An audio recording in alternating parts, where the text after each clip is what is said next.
Well, here with us now is Tony Perkins, president of the Family Research Council. Tony, thanks for being with us. Good to be with you today. Well, first of all, Donald Rumsfeld's death. How much of a surprise and what kind of legacy will he leave? Well, he served as Defense Secretary twice. I actually had the opportunity when he was serving under George W. Bush to speak with him, actually pray with him on one occasion. He was a no-nonsense leader. I think he did a good job given all of the challenges he had after 9/11. But he was a good leader. Tony, before we get to the former president's trip to the southern border, there are reports that Florida Governor Ron DeSantis is pleading with Trump to postpone his visit to Florida. What do you think is going to happen? Is former President Trump going to comply, or will he forge ahead with his plans? Well, I hope he would comply. Being from Louisiana and having gone through a number of natural disasters in which life was lost, that becomes the focus. And Governor DeSantis is correct. This is something that not just the nation, but the world is watching because of the international community that's affected by those that were living in those towers. So I think the president would be wise to not hold an event. I mean, it'd be great if he went just to give his support for what the rescue workers and others are doing. But I don't think it would be appropriate to do the rally, given what's unfolding there in Florida.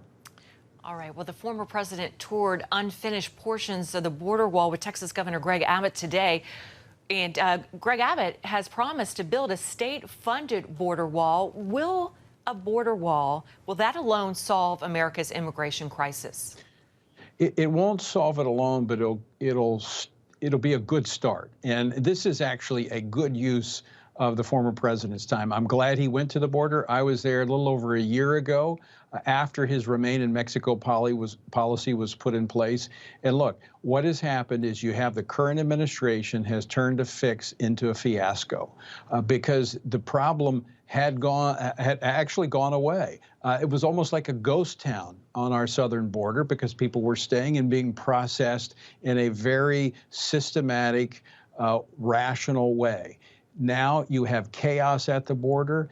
You've got to have border security. You've got to have the wall. But we also have to go beyond that. I've been having conversations with members of Congress on both sides of the aisle. We have to come together with a long-term solution regarding our broken immigration system so that people can come here legally who want to be a part of America. The problem we have now is what you've been hearing. It's not just those coming here for economic opportunity. It's those that are coming here trafficking other human beings and wanting to do bad things to America. Tony, the Biden administration wants to stem the tide of migrants at the source by focusing on the origin point countries in the Northern Triangle and in Mexico, as opposed to focusing on security at the border. Can and should it be both? I think it's got to be a little bit of both, but I think we should have learned something about the war on drugs. I mean, that was part of the argument of going into the jungles of Colombia and elsewhere to fight at the source of trying to cut off the drugs, when in fact, as long as you have a demand, there's going to be a supply. So I do think it is a little bit of both, but we have to deal with it here in the country. And the first is regulating who comes in, And the way you do that is border security, but then also fixing the system so that people know that they have an opportunity with a system that works and is fair. Right now, the system is broken, and it's easier for people to come in and out illegally than it is to go through a legal system.